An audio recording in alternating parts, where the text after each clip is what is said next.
This is Business Report Nigeria, brought to you by your digital First Pan-African News Network, TOS TV. I am Ruel Panawo. The Socio-Economic Rights and Accountability Project, SERAP, has written to President Muhammadu Buhari asking for spending details of the overdrafts and loans obtained from the Central Bank of Nigeria, CBN, by the federal government since May 29, 2015. SERAP demanded for details on the projects involved, repayment of all overdrafts to date, clarity on the $25 billion, which is more or less 9.7 trillion naira overdraft, reportedly obtained from the CBN, and then urged the president to provide details of spending of overdrafts and loans obtained from the CBN by successive governments between 1999 and 2015. This request was made through a Freedom of Information FOI letter dated March 6, 2021 and signed by the SERAP Deputy Director Kolawole Oluwadare, with copies sent to the Minister of Finance, Mrs. Zainab Ahmed, Attorney General of the Federation, and Minister of Justice, Mr. Abubakar Malami, the CBN Governor, Godwin Emefiele, and the Director General of the Debt Management Office, Ms. Patience Oniha. The purpose of this, according to the organization, is to ensure transparency and accountability in the spending of CBN overdrafts and loans that would promote prudence in debt management, reduce risks of corruption and mismanagement, and help the country avoid excessive debts. To rebuild road infrastructure in Aba, the economic hub of Abia State, the sum of 27 billion naira has been released by the World Bank. This was disclosed by the State Governor Okezie Ekpeazu on March 7, 2021 at the 2021 convention and 20 million naira Visual Studio Fund launch of the Presbyterian Church of Nigeria. Roads set to benefit from the fund include Ohanku, Ungwa Road, Port Harcourt Road, and roads around Indieguru. The governor gave assurance that rapid infrastructural development would happen as a result of this. Mr. Garba Muhammad, member of the House of Representatives, has written to the Nigeria Labour Congress asking that organized labor waits for the public hearing on his bill seeking to decentralize the national minimum wage. In the last weeks of February, a bill seeking to allow states individually determine the minimum wage suitable for them divided the members of the House, and presently the federal government holds the exclusive powers to decide the national minimum wage for workers across the three tiers of government in Nigeria. In a letter dated March 4, 2021, Muhammad said the House would avail the Union an opportunity to convey its position on the bill. In his words, "We may have differences of opinion in the pursuit of this patriotic calling, but our passionate objective is one, to arrive at what is ultimately the best for our nation." First City Monument Bank, FCMB, in line with the federal government's plans for economic diversification, said it had grown its loan portfolio to the agricultural sector in Nigeria to over 74.10 billion naira. This represents 10% of the bank's total loans. At the end of December 2020, the bank had given out 38.82 billion naira, which represents 52.40% of its loan book, with 19.06 billion naira from the Southwest Directorate, 11.11 billion naira from the Lagos region, 3.06 billion naira from Southeast and South-South, and 1.10 billion naira from Abuja and the North region. Expert analysts are optimistic about this development and have described it as a positive move and a statement of intent from FCMB. There's more coming up on Business Report Africa. I will be back after the short break.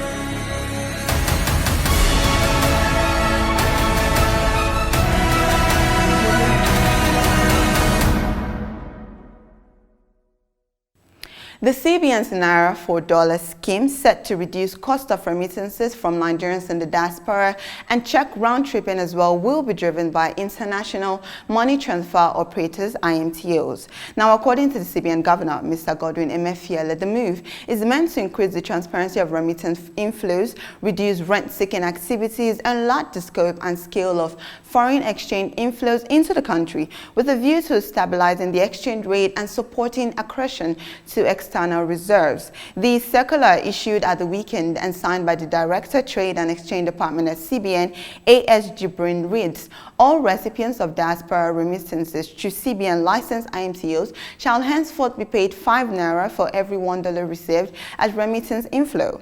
In light of this, the CBN will, through commercial banks, pay to remittance recipients the incentive of 5 naira for every $1 remitted by sender and collected by designated beneficiary.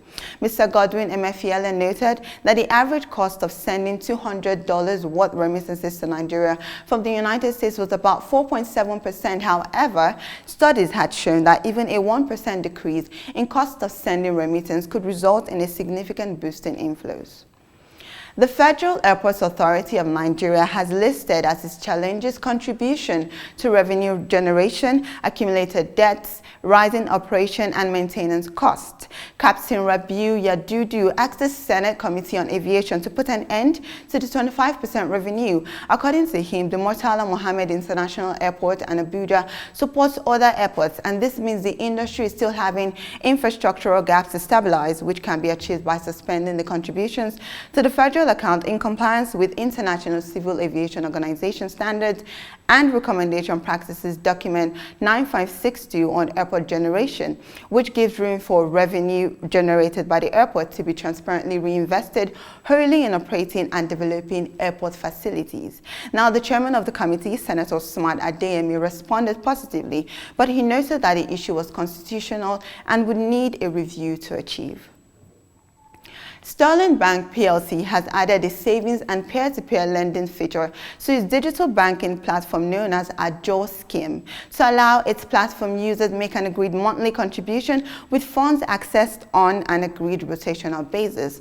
Oladipo Alibede, Group Head Digital Banking of Sterling Bank, said the Ajo Scheme could be started by an interested customer who would then invite family and friends to join the scheme, with the main condition being that participants must be registered users on one bank and accept the invitation request. The process runs daily, and debiting participants' accounts and remittances to be beneficiaries is automated. In a case where the account is not funded, the process is repeated for the entire day selected by the participant, and even if the contribution still fails to come in, the scheme continues as the benefactor for that cycle gets only the contributions that came in for that month. The Securities and Exchange Commission of Nigeria has signed a $400,000 grant agreement with the African Development Bank Group to strengthen securities market regulation and broaden market instruments. The funds from the grant, which is aligned with the priorities of the AFDB's country strategy for Nigeria, would go towards strengthening the risk-based supervision framework, regulation of derivatives and green bonds, and building capacity for green finance. According to Lamin Barrows, Senior Director of the AFDB's Nigeria Country Department, at a time when countries are striving to build back better from the ravages of the COVID-19 pandemic, improvement of the enabling regulatory and supervision framework will boost domestic resource mobilization efforts and leverage private sector contributions to achieve a greener, more environmentally sustainable and inclusive post-pandemic recovery.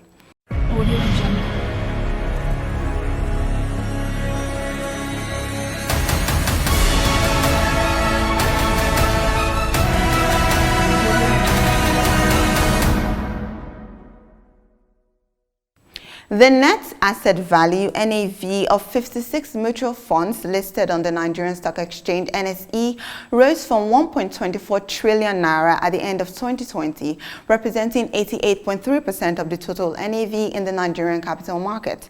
Now, according to the divisional head listing the business NSE, Olumide Bolumole, the number of registered mutual funds with the Securities and Exchange Commission (SEC) also grew from 76 in 2019 with NAV of 600 billion naira to 102 with NAV of over 1.43 trillion naira in 2020, and this confirmed the NSE as the preferred listing destination for the asset class. The exchange has also achieved all-round increased efficiency in terms of competitive pricing structures, improved turnaround time, and enhanced customer experience. As such, market participants continue to look forward to more listings in the coming months. Meanwhile, the NSE engaged with exchange-traded funds, ETFs, issuers in the Nigerian capital market, consistent with its commitment to deepen activities in the segment. In January 2021, while foreign inflows into the stock market stood at 16.73 billion naira, foreign portfolio investors sold Nigerian stocks valued at 30.79 billion naira, with its outflow including sales transactions or liquidation of portfolio investment through the stock market, while the FPI inflow includes purchase transactions on the NSE, that's equities only. The NSE said total transactions at the nation's bourse decreased by 13.66% from 269.24 billion naira, which is about $687.06 million in December 2020, to 232.46 billion naira in January 2021.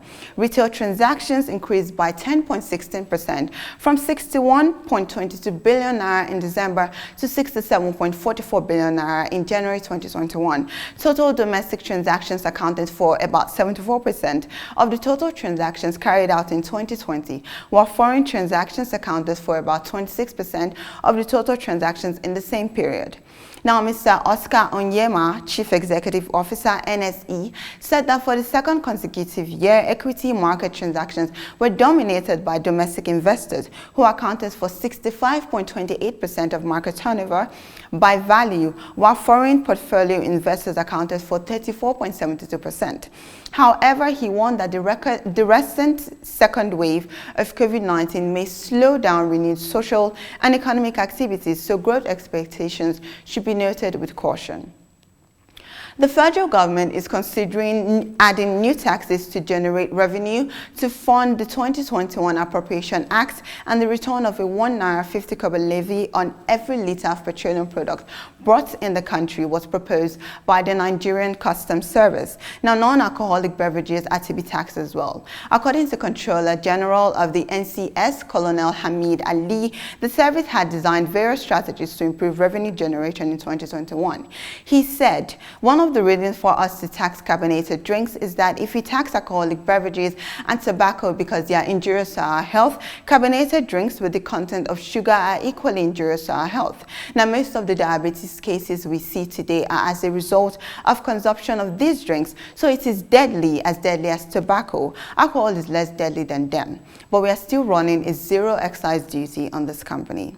And to wrap this up, Transcorp Hotels PLC has announced a new digital platform, Aura. Now, while Aura serves as a forum for connecting travelers with great accommodation, food, and memorable experiences, the platform is also an avenue for people who hope to earn an income by giving out their own occupied homes, hotels, restaurants, or different skill sales as hosts. It serves as an online marketplace for accommodation and experiences. And on that note, we end Business Report Nigeria. Thank you for watching. Do follow us on social media at TOSTV Network on Facebook, Instagram, and Twitter. Like and subscribe to our YouTube channel at TOSTV Network. I am Ruel Panawo.